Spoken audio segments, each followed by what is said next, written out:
इस लड़के के दादा उसे हजारों मीटर ऊंचे रस्सी से लटका दिया। उसे लटकने के लिए उस पर केवल एक रस्सी है और नीचे एक खतरनाक चट्टान है। रस्सी टूट गई तो वो गिरकर मर जाएगा। कारण उन्हें ऐसा करना पड़ा सिर्फ एक बकरी को बचाने के लिए। किसी ने बकरी की मां की गोली मारकर हत्या कर दी गई। छोटी बकरी को चिल्लाते हुए छोड़ दिया। यह चट्टान पर काम गई। लड़के ने बकरी को अपने बैग में रख लिया। दादाजी ने उन्हें खींच लिया पहाड़ों में खेत में वापस और उसे छोड़ दिया। फिर लड़का अकेला घर चला गया, लेकिन अप्रत्याशित रूप से वो घर के रास्ते में एक जानवर से मिला। यह एक गंदा कुत्ता है। एक आदमी और एक कुत्ता एक दूसरे को ऐसे ही देख रहे थे और अब लोगों का एक समूह दादाजी की तलाश में आया। उनसे कहा कि वे उनके घावों को ठीक करें। वो जख्म जानवर ने दिया है, लेकिन अजीब बात यह थी कि जानवर ने लड़के को बिल्कुल भी नुकसान नहीं पहुंचाया। लड़के ने बताया यह पलटकर जवाब भी दे सकता था, जैसे कि वो लड़के की बातों को समझ गया हो। सभी ने कहा कि इसने बकरी को मार डाला, लेकिन किसी ने नहीं देखा। उसने महसूस किया कि कोई दूर से आ रहा है। वो तुरंत पहाड़ पर चढ़ गया और गायब हो गया। लड़का उनके पीछे पीछे गांव चला गया।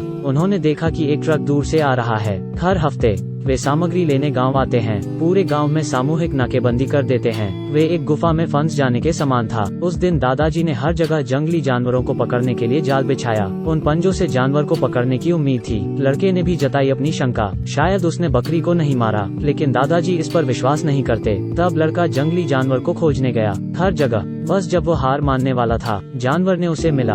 उसने संपर्क करने की कोशिश की, लेकिन उसने उसे डरा दिया, इसलिए वो भाग गया। लड़के ने हार नहीं मानी। उसने फिर पाया। दूसरी मुलाकात में लड़के ने उसका विश्वास जीतने की कोशिश की। फिर पंजे के पास ले गया, वहाँ पत्थर फेंका। उसने इसे सूंघने के लिए पंजा भी दिया ताकि उसे यह गंध याद रहे। तब लड़का भेड़ को खोजने के लिए ले गया। उसने देखा कि उसने भेड़ों पर हमला नहीं किया। वो यह भी जानता था कि भेड़ों को कैसे चराना है। वो और भी निश्चित था कि उसने भेड़ों को नहीं मारा। उन्होंने देखा कि ट्रक सामग्री लेने आया था पहाड़ के नीचे। लड़के ने उनके द्वारा किए गए बुरे काम का विरोध किया। जानवर सीधे नीचे चला गया, जबकि सैनिक ध्यान नहीं दे रहे थे। इसने बसलियों को काट लिया। वे खुशी खुशी दौड़े और पहाड़ पर आ गए। फिर वे एक झील के पास आए। लड़के ने दूर से पहाड़ की ओर इशारा किया और कहा उसकी माँ पहाड़ पर थी। उसे उम्मीद थी कि माँ घर आएगी। फिर उसने इसका नाम बैले रखा। दोनों पक्षों के बीच विश्वास गहरा रहा था, लेकिन यह बहुत पहले नहीं था जब बैले को इंसानों द्वारा शिकार किया जा रहा था। गंदे शरीर वाला कुत्ता नहाने के बाद खूबसूरत हो गया। सफेद फर,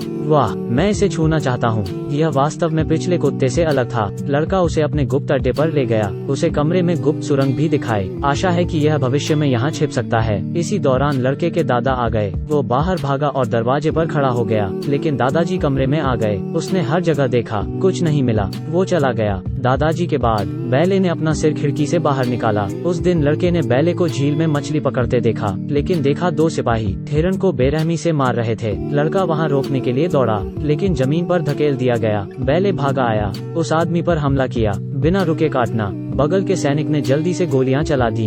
बैले डर के मारे भाग गया। लौटने के बाद उनके वरिष्ठ ने उन पर आरोप लगाया। उन्होंने ग्रामीणों से इसे पकड़ने का अनुरोध किया। इसे पकड़ने वाली टीम में दादाजी थे। अगले दिन लड़का जल्दी से बैले को भागने के लिए ले गया। टीम इतनी ऊर्जावान थी, आसपास के जानवरों को भगाया, लेकिन भागते हुए दादाजी ने उन्हें खोजा। लड़के ने आनन फानन में दादा के सामने रास्ता रोक दिया ताकि कुत्ता बच सके। लड़के ने